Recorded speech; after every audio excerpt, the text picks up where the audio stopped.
안녕하세요. 1500만 주식 투자 여러분, 공부하는 주식 투자자 공주튜브입니다. 2024년 10월의 마지막 날 31일 목요일 2차 전지 소식입니다. 오늘 모든 언론사들은 어제부터 본격적으로 시행된 유럽의 중국산 전기차 규제와 관련된 소식들이 주로 이루고 있습니다. 아무리 바쁘시더라도 2차 전지 섹터에 투자하고 계시는 분들이라면 이 정도는 꼭 알아야 할 매일매일의 뉴스, 애널리스트 리포트 등을 쓸데없는 것들은 다 빼고 중요한 것만 간추려서 소개해드리고 있으니 꼭 확인해 두시는 걸 추천해드립니다. 첫 번째 소식은 한국경제 신정은 기자님의 혼돈의 유럽 차 시장, 현대차, 신형 코나로 승부수입니다. 기존에 여러 차례 말씀드렸던 대로 바로 어제 30일부터 유럽의 중국산 전기차 관세 폭탄이 예정대로 시행됐습니다. 무려 최대 45.3%나 되는 관세를 부과할 예정이라 이로 인해 최근 몇 년 동안 발빠르게 성장해온 중국 전기차는 유럽 내 점유율이 대폭 떨어질 가능성이 높아졌습니다. 물론 중국은 이번 조치를 인정할 수 없고 WTO 제소는 물론 자국 내에 유통되는 유럽산 브랜디, 돼지고기 등의 보복 관세를 부과하는 한편 유럽연합 개별 국가들과 협상을 지속하겠다라는 의지를 밝혔지만 현재는 유럽의 자동차 기업을 보호해야 한다라는 의지가 더 강한 것으로 보입니다. 심지어 중국에서 생산되는 테슬라에도 20% 가까이 되는 관세가 부과될 예정이라 우리나라 현대 기아차 입장에서는 더할 나위 없는 좋은 기회가 온 셈입니다. 현대차는 이에 맞춰 내연기관은 물론 최근에 인기가 많은 하이브리드 차에 전기차까지 모든 라인업에 걸쳐 유럽 맞춤형 제품을 생산해 점유율 확대에 나선다는 전략입니다. 특히 2026년 11월부터 시행되는 유럽 배기가스 규제 유로7 기준에 맞는 차량을 내년부터 아예 선제적으로 출시하기로 했는데요. 첫 대상은 현대차의 소형 SUV 코나입니다. 유로7에 맞춰 엔진과 배기 계통을 바꾸고 하이브리드 모델은 배터리 시스템 등을 변경해 출시한다고 합니다. 유로7이 배기가스 입자수 측정을 훨씬 더 작은 수준에서 측정하고 타이어나 브레이크 패드가 마모되면서 발생하는 비배기 오염 물질도 측정해서 규제하는 등 워낙 까다로워서 유럽 자동차 업체들도 이 규제를 맞추기가 어렵다고 토로하는 상황에서 선제적으로 대응에 나선 겁니다. 참고로 유로7 기준을 2026년까지 충족하지 못하면 150억 유로, 우리 돈 22조 원의 벌금을 내거나 250만 대가 넘는 차량 생산을 포기해야 하는 수준이라 자동차 업체마다 막대한 기술 투자를 하고 있는 상황입니다. 아직 유럽 자동차 업체들은 이 기준을 충족시킬 정도의 제품을 출시할 여유가 없는 상황인데다가 중국산 전기차에 대한 관세 부과까지 이뤄지는 상황에 현대차가 발빠르게 치고 나가는 겁니다. 현대차는 아예 2035년까지 유럽에서 판매하는 모든 차량을 전기차로 내놓기로 했습니다. 그동안 중국산 전기차의 공습에 유럽 자동차 회사들은 물론 현대기아차도 유럽에서 점유율이 빠지는 등 계속해서 고전하고 있었는데 이번 관세 부과와 현대차의 발빠른 대처가 좋은 결과를 만들어낼 수 있을지 계속해서 주목해보도록 하겠습니다. 두 번째 기사는 이데일리 하진아 기자님의 바닥 다진 K배터리 실적 반등 모색한다입니다. 3분기 실적 발표가 마무리되면서 K배터리 기업들의 현재 상황과 앞으로를 전망하는 기사인데요. 언론사와 증권사별로 바닥을 다졌다라는 의견과 계속해서 힘들다는 의견이 치열하게 대립하고 있는 상황입니다. 삼성 SDI는 전년 대비 매출 30%, 영업이익 72% 감소, LG엔솔 전년 대비 매출 16.4%, 영업이익 38.7% 감소 등 전체적으로 전기차 수요 둔화의 영향을 계속해서 받고 있는 상황인데요. 하지만 전분기와 비교하면 실적이 소폭 개선되는 모양새이긴 합니다. LG엔솔은 전분기 대비 매출 11.6%, 영업이익은 129.5% 증가하며 실적이 크게 개선됐고 최근 벤츠, 포드 등 주요 완성차 업체들과 대규모 배터리 공급을 성사하면서 올해 이후를 기대하게 했고요.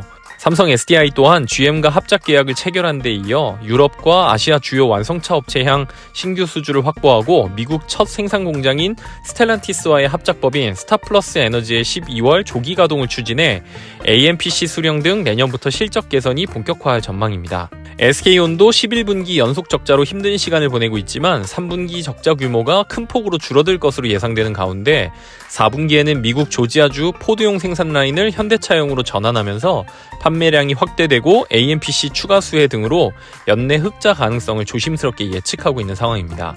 다만 업계에서는 내년 전기차 시장은 여전히 보수적으로 전망하고 있습니다. 바닥을 지났다라고 보기는 하지만 낙관하지 않고 비용 지출을 최소화하면서 내실을 다지겠다라고 모든 업체들이 밝히고 있는데 유럽의 전기차 정책 지원도 다시 확대될 예정이고 미국 시장을 중심으로 한 ESS 시장 성장세도 긍정적이라 아무래도 주가라는 게 현재 상황보다는 미래를 선반영하는 특성상 내년 2차 전지 종목들은 조금은 기대해도 좋지 않을까 하는 의견을 개인적으로 조심스럽게 드려봅니다.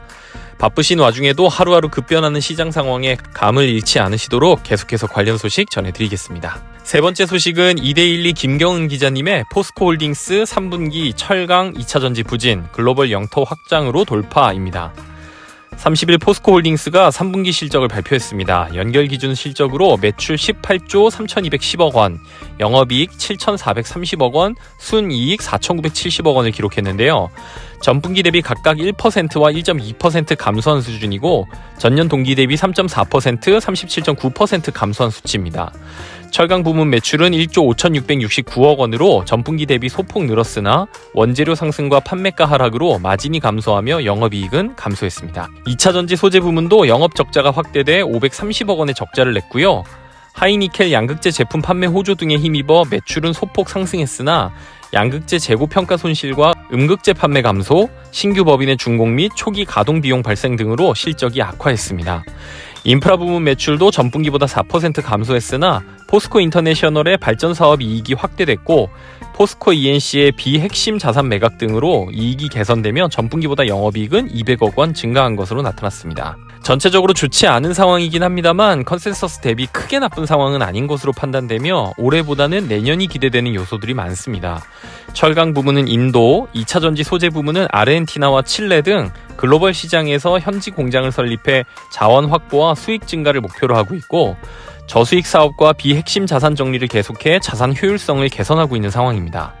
포스코홀딩스 관계자는 2026년까지 55개의 저수익 사업과 70개의 비핵심 자산을 정리해 2조 6천억 원의 현금을 유입해 장기적인 재무 안전성을 확보하고 주요 사업에 집중한다는 계획입니다.